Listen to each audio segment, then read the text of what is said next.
So let's take a look at kind of a deep dive into some of the macro items about absenteeism. Let's start with the definition.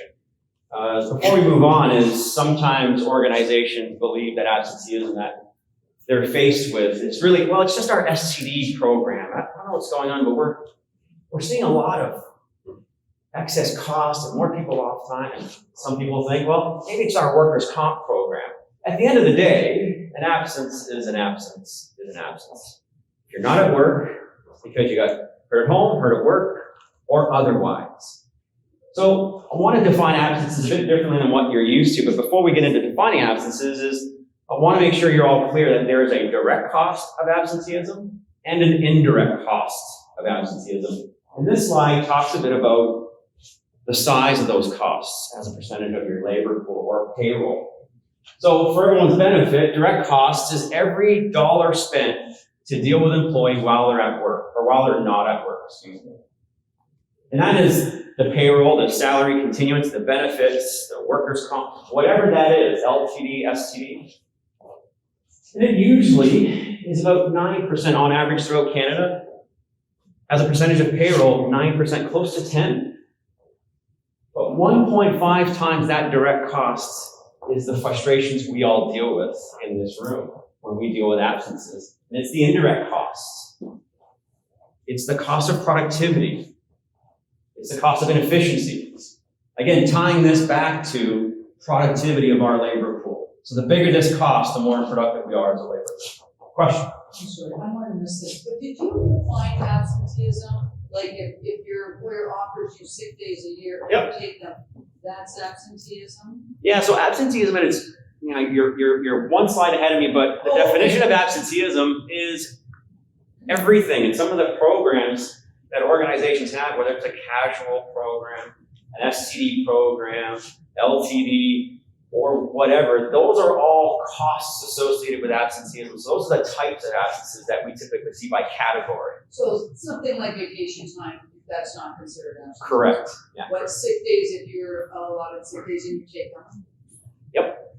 Yeah. So absences is absenteeism at its truest form is more of the absences that occur that aren't planned, like vacations. And we'll talk a bit about in a couple slides here this concept of avoidable absenteeism versus unavoidable absenteeism.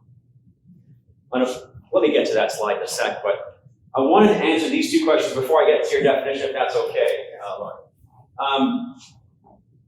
So before we move on with that knowledge in hand, is do organizations know the cost of absenteeism? And that's not to say, what does workers' comp cost you this year, or what's STD costing you? Is what's absenteeism costing you by way of direct and indirect costs? Only 46% of Canadian employers track absenteeism. So half organizations track it. But only 15% track the cost of absenteeism. So in this room, hands up if your organization tracks absenteeism at a maybe activity level. How many days off per year? Half the room. How many of you track it by way of cost? So that way every quarter, year end, or whatever, you actually have a good idea what your absence costs were. 1. Yeah, so the stat holds up. So if you're not tracking it, you're not going to manage it either. It begs this question is, why don't organizations know the cost of absenteeism? Well, as an accountant, don't hold that against me, free tax returns at the end of the session. It's not on the P&L. Like, whose P&L says absence costs? I've never seen one. Since it's not on your P&L, it's hidden. It's part of payroll, cost of doing business. But if the CFO saw it, or whatever, accounting or controller, you may get a different response. And the question is, the ones that are seeing it, why aren't they doing anything about it? It's very simple. It's a significant problem for an organization. They are not experts in this field. It's very overwhelming. It's very complex. It involves HR, employee engagement, culture, significant cost. It's very, very difficult. And most importantly, no one owns absenteeism.